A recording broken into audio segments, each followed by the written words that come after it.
Hi, everybody. Hope that you are doing well. Hey, I just want to take a few minutes here and just share with you my perspective on interviews. Interviews are next week, and I know that Jessa has spent a lot of time with several videos in preparation for them. I just want to give you my perspective. I've been involved with just many dozens of interviews, and I just want to share with you some things from my perspective.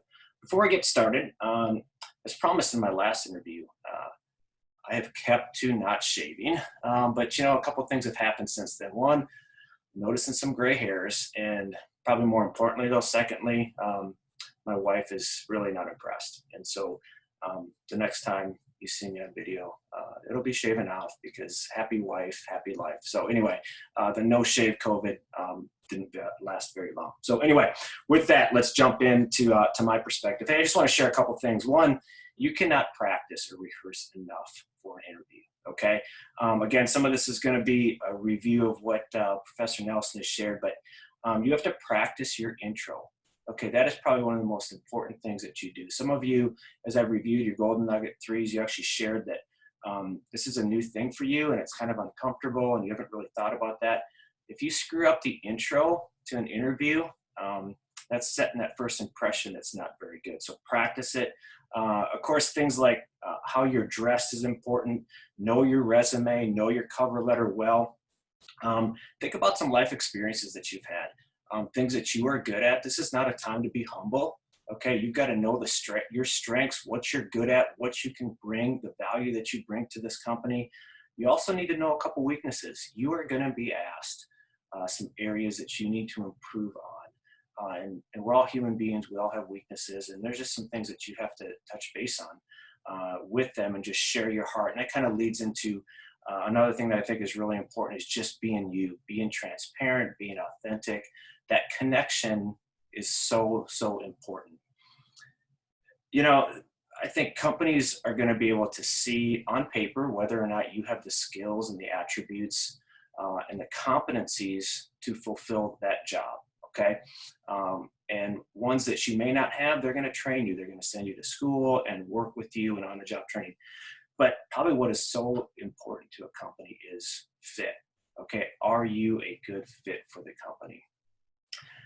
Connection is so important. I know Jessa talked about that in one of her previous interviews, is you got to make a connection. I'll just share a quick story.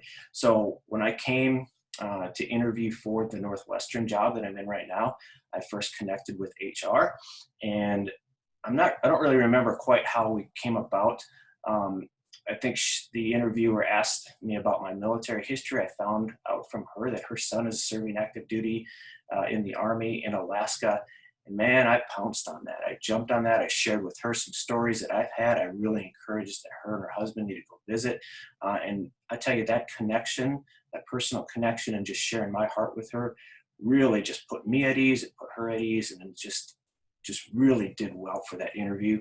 I got a follow-on interview with the registrar, and come to find out, he actually had served several years active duty Air Force. So either I got really lucky or God was guiding my steps. But sometimes you have to define and you got to figure out what those connection points are and really take advantage of that. And I think that fit and that connection really was important. Chapter 9 in Pollack's book discusses interviews. I really encourage you before next week's interview to take a few minutes and review that chapter. Specifically, look at the questions that she poses on page 294. Okay, just review those questions, jot down some answers to some of those. Again, that will help you in your preparation for the interview. You're gonna think about some stories that you can share, some examples that you can provide based upon your work history. That's really going to help you. And lastly, know the company and the job description that you're applying for. Not only for next week. Again, next week, it's part of the class. It's academic. You're going to get a grade for it. We know that. But really use next week's interview as an opportunity for you to rehearse and practice what you would do in a real interview. Now, some of you may think, hey, I've had several jobs already. But man, like I said at the outset, you can't practice and rehearse your interview skills enough because every environment that you go to is going to be different. You may go in downtown Minneapolis or St. Paul. It's going to be stressful. You're going to have to find parking. You got to figure out where this building is. It's a massive, 40-floor building, and you got to navigate through that. So you're going to be nervous and stressed. So do what you can do to control and prepare for your interview as best you can. Okay.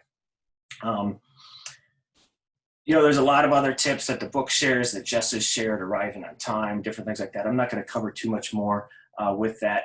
In a follow-on lesson, I'm going to talk about negotiation and salary and benefits. I'm not going to spend any time on that today in this lecture, but know that that's coming, and we're going to share some tips and tricks as far as how you can negotiate, through salary and benefits. So we'll be addressing that later on. So, lastly, I know that our worlds have been turned upside down, and so I just want to spend a few minutes or a minute or two sharing with you a devotional that I read every day, and I trust that you found a routine. Maybe it's getting dressed in real clothes for the day that helps you get going, a routine of devotions, something physically active, those types of things. I read this devotional by Sarah Young. It's called Jesus Calling. And it's amazing how appropriate this has been during this time of the pandemic. So I'm just going to share with you today's devotional. It says, "Trust me and don't be afraid. Many things feel out of control. Your routines are not running smoothly. You tend to feel more secure when your life is predictable. Let me lead you to the rock that is higher than you and your circumstances. Take refuge in the shelter of my wings, where you are absolutely secure. When you are shaken out of your comfortable routines, grip my hand tightly and look for growth opportunities.